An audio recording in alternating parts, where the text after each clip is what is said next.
Let's go see what the winners have to say. Thank you very much. The winner is amazing, and Niels here from OG after going 2-0 in their group and beating out TSM.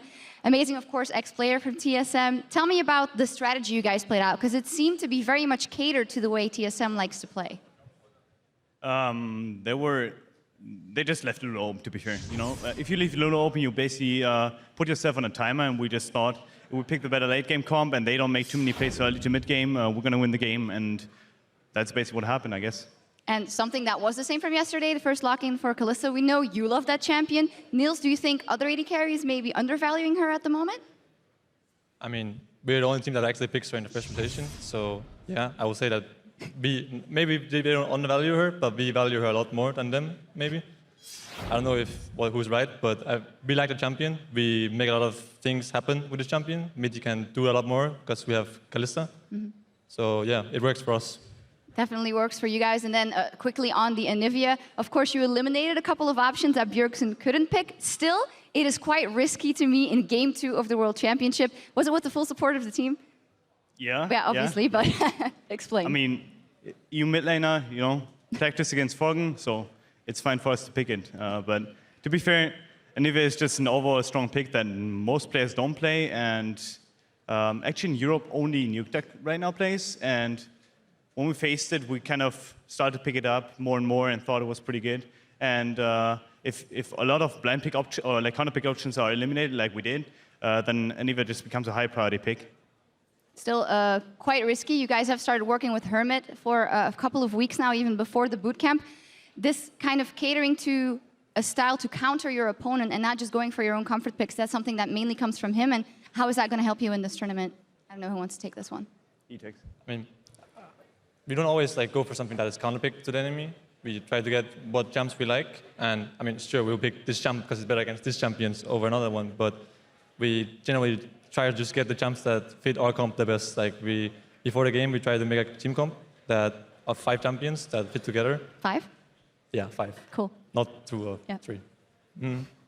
That's funny. I'm sorry. Go ahead. Whatever. No, but we always try to counterpick last pick, you know, on red side or something like this. But generally, it's just try to make a team comp for yourself, like 5 champions. Like 5. That fit together. I see. I'm sorry about that. In any case, looking at the group, can you guys maybe shine a light on what's happening here? Because LGD went into this group as very big favorites. Now we've seen all the things that are happening. What do you make of this group so far? Amazing. We're underrated. Like, I think that's what we can make out of this group, because if you hear analysts talking about us, about LGD, you know, there's some thinking that we can beat KT, but I just feel like the Chinese scene overall is pretty overrated, while the EU scene is pretty underrated. Therefore, the imbalance just seems to happen.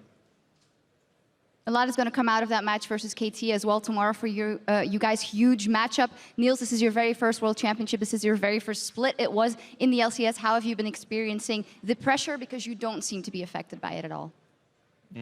There was never actually pressure for us to perform. So like, we had a goal that we just want to get top 6 in LCS and then top 2, then make it to playoffs. And then we went to the final of playoffs, and then it was like, go to Worlds. And now it's kind of the same thing. We just want to play good here, and there's not really pressure on us to perform or anything. So yeah, I don't feel like there's pressure for us to do anything. So it doesn't really get to me at all.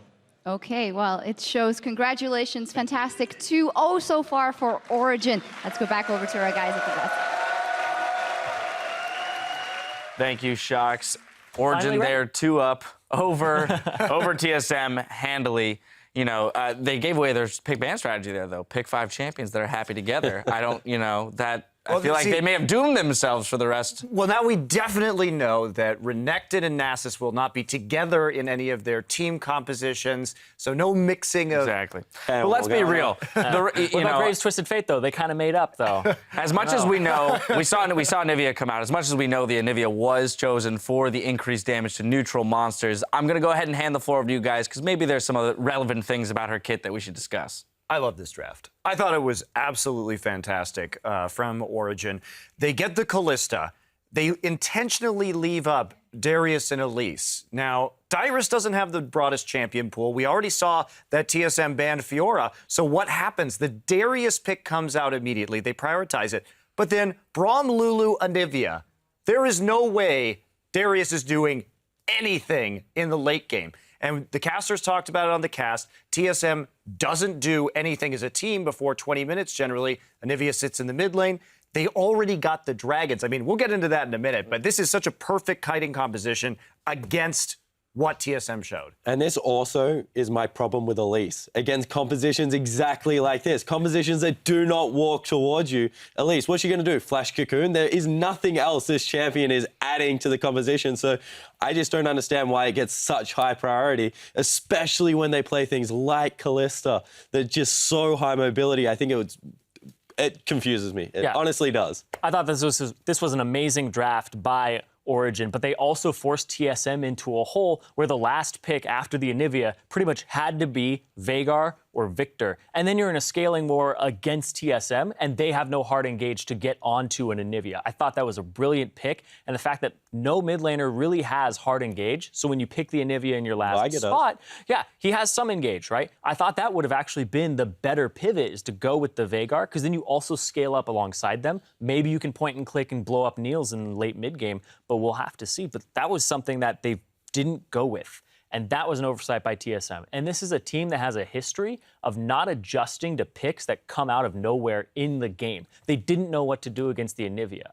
I've been saying that for years about TSM, that when you surprise them with something, they adjust incredibly poorly in the game. If you give them some chances for their management, their coaches to talk to them about it outside of the game, they can make adjustments. But, I mean, it's happened so many times. It's off Cassiopeia top, MSI, Twisted Fate, Jungle, IEM last year, Swain top lane against SK in groups last Worlds. You surprise them, they lose all of these games. All right, I do want to jump into gameplay because we only have so much time. The dragon point that you mentioned, Origen able to secure the first dragon with a scaling mid laner on a tier when they did it. Huge, right? Because all of a sudden, one of the ways that TSM, even with this draft, could have won this game, they got a couple turrets, but maybe you can get an early dragon, you can start to threaten that 5 dragon. But as soon as Origen with this kiting composition gets priority over dragon, takes the first one, takes the second one, then they're ready to fight. They just sit at dragon, you try and stop them, they kite you. That's it. And they had so much more zone control within their composition.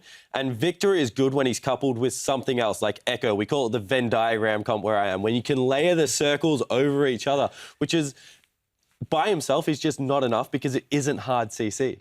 And Zyrene, we have to highlight, the fact that Dyrus 1,900 damage on Darius. That's less than Lustboy on Alistar. He did 600 less damage, but that's a compositional thing. He wasn't able to lane against the Lulu effectively, and at the same time, there's no way that Darius is getting in. If they were able to get their own Lulu, possibly pair that with the Darius, I think it was too early to pick that champion. They saw it coming. You ban the Fiora, you're throwing all your cards out in the middle of champion select and going, this is what I'm picking. I'm sorry, that is a champ pool thing, and I love Dyrus. Like, my first video on the internet is a lesson with Dyrus 4 years ago, but if you are going to telegraph your pick ban phase that heavily, that is a champion pool issue right there. I agree. Absolutely. All in all, a very cleanly won game for Origen, starting in the draft. Very decisive win for them. TSM still struggling. Now, don't go anywhere because Game 5 is coming your way with Invictus Gaming taking on North America's Cloud9. The action in Paris continues in just 3.5.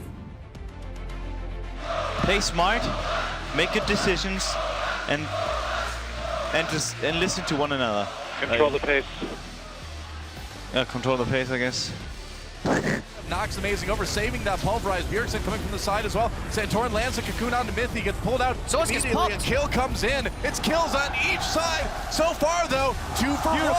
The Egg Spring Pack, a great egg. Double kill for Soaz. Mythy gets a big ult. They take out Bjergsen right away. And Expeke just destroys Lustway again. There's the wall. They're going to go after Santorin now. In Origen, they're going to take down Team Solo Mid.